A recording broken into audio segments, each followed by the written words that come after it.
धर्मराज युधिष्ठिर कहने लगे कि भगवान, मैंने ज्येष्ठ शुक्ल एकादशी के व्रत का महात्म्य सुना। अब कृपया आषाढ़ कृष्ण एकादशी की कथा सुनाइए। इसका नाम क्या है, महात्म्य क्या है, यह भी बताइए।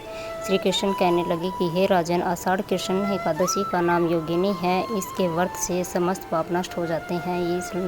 इस लोक में भोग और परलोक में मुक्ति देने वाली है। यह तीनों लोकों में प्रसिद्ध है। मैं तुमसे पुराणों में वर्णन की हुई कथा का कहता हूँ, ध्यानपूर्वक सुनो। स्वर्ग धाम की अलकापुरी नामक नगरी में कुबेर नाम का एक राजा रहता था। वह शिव भगत था और प्रतिदिन शिव की पूजा किया करता था। हेम नाम का एक माली पूजन करने के लिए उसके यहाँ फूल लाया करता था। हेम की विशालाक्षी नाम की एक सुंदर स्त्री थी। एक दिन वह मानसरोवर से पुष्प तो ले आया, लेकिन कामासक्त होने के कारण वह अपनी स्त्री से हास्य विनोद तथा रमण करने लगा। इधर राजा उसकी दोपहर तक राह देखता रहा। अंत में राजा कुबेर ने सेवकों को आज्ञा दी कि तुम लोग जाकर माली के न आने का कारण पता करो, क्योंकि वह अभी तक पुष्प लेकर नहीं आया है। सेवकों ने कहा कि महाराज, वह पापी अतिकामी है, अपनी स्त्री के साथ हास्य विनोद और रमण कर रहा होगा। यह सुनकर कुबेर ने क्रोधित होकर उसे बुलाया। हेम माली राजा के भय से कांपता हुआ उपस्थित हुआ। राजा कुबेर ने क्रोध में आकर कहा, अरे पापी नीच कामी, तूने मेरे परम पूजनीय ईश्वर के ईश्वर जी के शिवजी महाराज का अनादर किया है। इसलिए मैं तुम्हें शाप देता हूँ कि तू स्त्री का वियोग रहेगा और मृत्युलोक में जाकर कोढ़ी होगा। कुबेर के शाप से हेम माली का स्वर्ग से पतन हो गया और उसी क्षण पृथ्वी पर गिर गया। भूतल पर आते ही उसके शरीर में श्वेत कोढ़ हो गया। उसकी स्त्री भी उसी समय अंतर्ध्यान हो गई। मृत्युलोक में आकर माली ने महान दुख भोगे।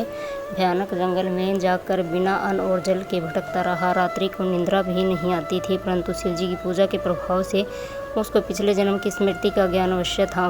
घूमते घूमते एक दिन वह मार्कंडेय ऋषि के आश्रम में पहुंच गया, जो ब्रह्मा से भी अधिक वृद्ध थे और जिनका आश्रम ब्रह्मा की सभा के समान लगता था। हेम माली वहाँ जाकर उनके पैरों में पड़ गया। उसे देखकर मार्कंडेय ऋषि बोले, तुमने ऐसा कौन सा पाप किया है जिसके प्रभाव से ये हालत हो गई है। हेम माली ने सारा वृत्तांत कह सुनाया। यह सुनकर ऋषि बोले, निश्चित ही तूने मेरे सम्मुख सत्य वचन कहे हैं, इसलिए तेरे उद्धार के लिए मैं एक व्रत बताता हूँ। यदि तुम आषाढ़ मास की कृष्ण पक्ष की योगिनी नामक एकादशी का विधिवत व्रत करेगा तो यह सब पाप नष्ट हो जाएंगे।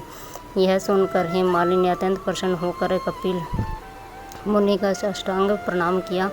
मुनि ने उसे स्नेह के साथ उठाया। हेम माली ने मुनि के कथन अनुसार विधि पूर्वक योगिनी एकादशी का व्रत किया। इस व्रत के प्रभाव से अपने पुराने स्वरूप में आकर वह अपनी स्त्री के साथ सुखपूर्वक रहने लगा। भगवान कृष्ण ने कहा, हे राजन, यह योगिनी एकादशी का व्रत 88,000 ब्राह्मणों को भोजन कराने के बराबर फल देता है।